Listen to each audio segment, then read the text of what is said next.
Quelqu'un qui vous demande de lui prêter secours dans sa maison lorsqu'il s'est agressé, il se rend compte qu'il n'a plus besoin de ton secours, il te demande de partir, tu t'imposes. L'impérialisme dont j'ai toujours parlé dans cette émission, c'est matérialisé. Et à un moment donné, il faisait du social, il commençait à faire du social. Est-ce que le Congolais a besoin que le social lui soit administré par la MONUSCO? Je m'en fous éperdument. Ici, affrontons la réalité en face. La MONUSCO constate que les forces armées de la République démocratique du Congo font face à une rébellion. Agression dûment démontrée et acceptée par un rapport de l'ONU.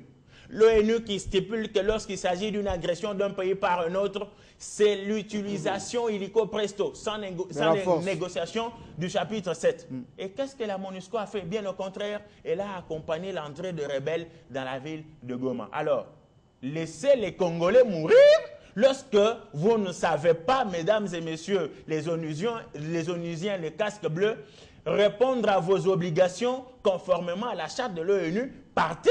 Et lorsque vous partirez, les Congolais sont là, ils vont faire face. Et on a su même démontrer la cohésion nationale. Lorsqu'à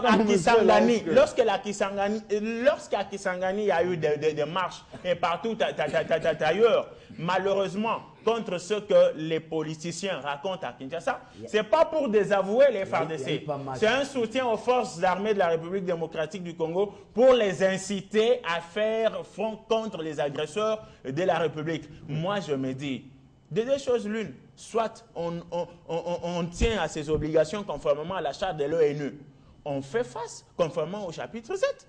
Avec l'appui des FARDC, étant donné que c'est toujours une mission conjointe. Soit on ne veut pas, on part. Je suis ahuri du fait que le commandant, le porte-parole militaire de la MONUSCO a dit bien que certaines autorités des FARDC auraient demandé aux militaires de se replier.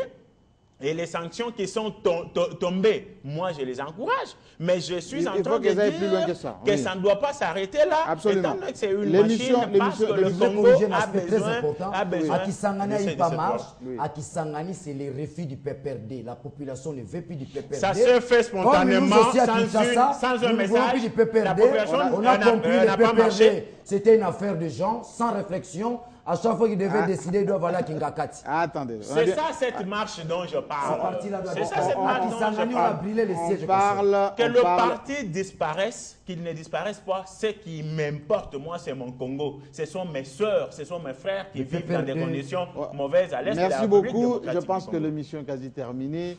Vous avez vu que le débat est très houleux. Il faut continuer ce débat. Donc, chez vous, et nous écrire les cas échéants. Le plus important aujourd'hui, c'est d'être solidaire avec nos frères et sœurs de l'Est et surtout d'être vigilants dans toutes les provinces, y compris à l'étranger, pour que notre pays reste entier, que ceux qui ont des vues et que ceux qui ont en quelque sorte de main tendue vers le Congo pour arracher soit un morceau, soit ses richesses, ne sentent pas que chez nous, ici au Congo, nous n'avons pas la conscience de tout cela. Il faut qu'on s'organise. L'intelligence doit jouer son rôle pour que tout ceci s'efface avec beaucoup de tact et de stratégie.